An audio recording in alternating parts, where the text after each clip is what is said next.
gets around his man, spins away, has some room, looking down the slot. Here's a shot, save made, rebound loose at the side of the net, turnaround is blocked, another chance, and Mauver scores!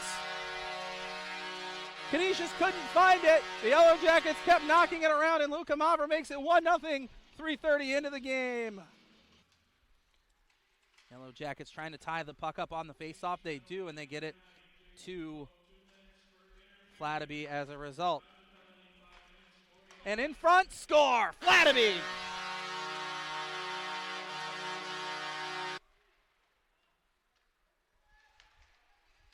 And the Yellow Jackets have it.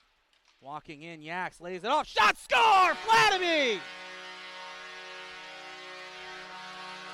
And the Griffins right to left as the Yellow Jackets get one in underneath, and they score! Hugo Reinhardt, 4-0, and the Yellow Jackets will go on a power play. Cap check to Christensen, walking, slap pass down low, save, rebound, Fladeby has a hat trick!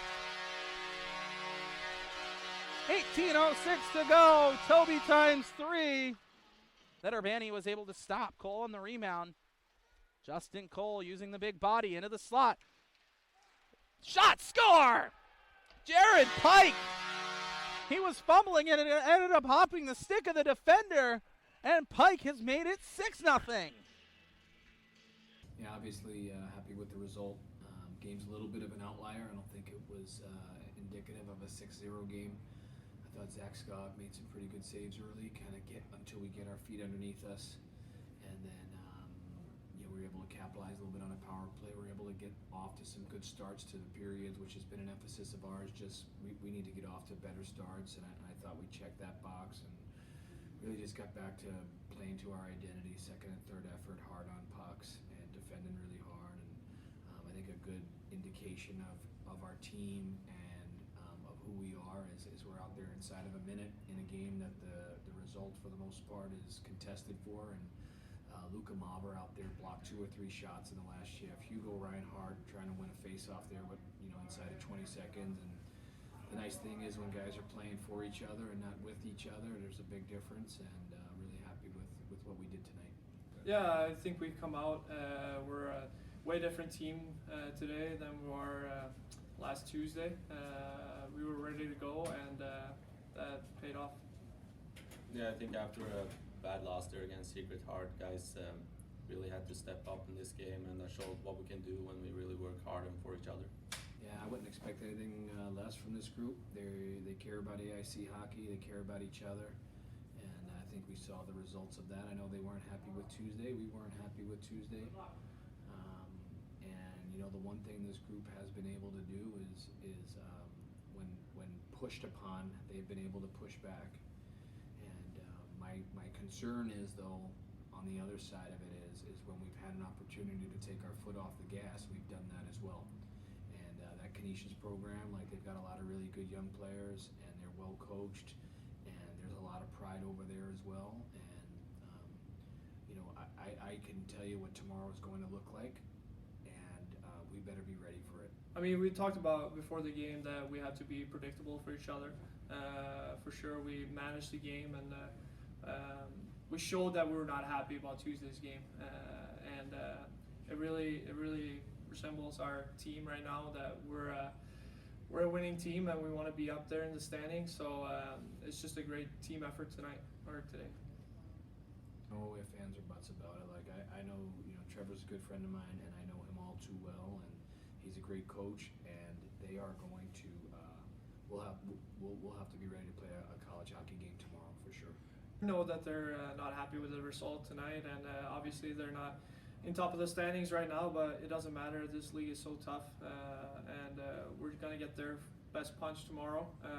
We got the best result that we wanted tonight, and it's going to be a tough one. But you know what? It was just a little relapse to what doesn't make us successful, and we weren't going to watch it any longer, and I wanted to bring it to their attention. I thought the timeliness of it was appropriate. We were off an icing, we were tired, but the 30 seconds prior to that, we've got opportunity to get our defensemen off the ice, and we're a little too cute with it. And for us, we need to make plays to be successful, but we're not in the business of making plays at all costs. And we're just reverting back to a little bit of things we saw Tuesday. So we nipped it in the bud, and our guys realized it and played the right way. Well, basically the whole power play unit was working fine. It was just for me to hit an open net there 3 times, so our power play was going really good there, and then Giannis made a good play there too, and that makes it easy for me to just put the puck in the net. Yeah, the beauty of Jared Pike is we know what we're getting every second of every shift of him for the last 4 years. It's everything he's got, and it's all the time. And he's not a pretender. He's a real tough guy. Like you wanna be in a foxhole with guys like Jared Pike, and he's like the glue to our program. And he's actually got a little knack for goal scoring. The kid had a junior career where he does score goals and did score goals, and he scored 11 goals a year for us at some point. And Piker is, for us, like I said, he's a tremendous glue guy for us. Well, it's important to punch first every period. We got to come out flying and then make them chase us instead of us chasing them early on. That's been our way for success so far this season. So that's something we got to continue doing. Just come out hard every single period. Yeah, he's not only like one of the top goalies in our league, but he's one of the best goalies in the country, and I think he's a real legitimate pro prospect. And pro prospects, when it's not their night, like it wasn't Tuesday, you want to see their response and their mental makeup. And Zach Skog kind of shows that, hey, you know what, I can have a bad Tuesday night, and goalies have bad games. That's part of the nature of that position. But the way he bounced back and his preparation and how hard he worked Wednesday, Thursday of this week to get his game to where it can be and where it should be is a credit to a real professional.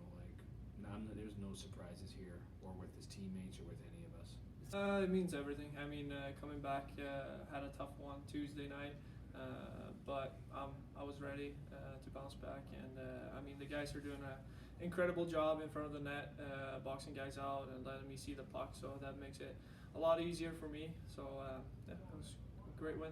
Ownership is like one of our team's pillars, and when you can have accountability for yourself and say, hey, I wasn't very good, but I will be better, and that's what Zach did. And that's you know what, it's an imperfect game, and we're imperfect people, and some nights it's not your night.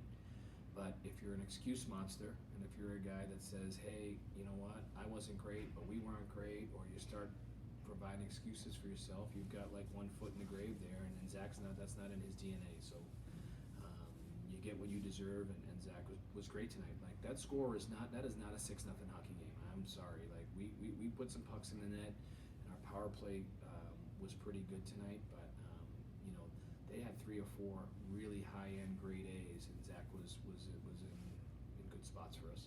The standings always take care of themselves. I mean, we're just focusing about tomorrow. Have a great resting period here now, and refueling with everything that comes to preparing for tomorrow. And we're not happy with one win. Well, of course, easier to play at home.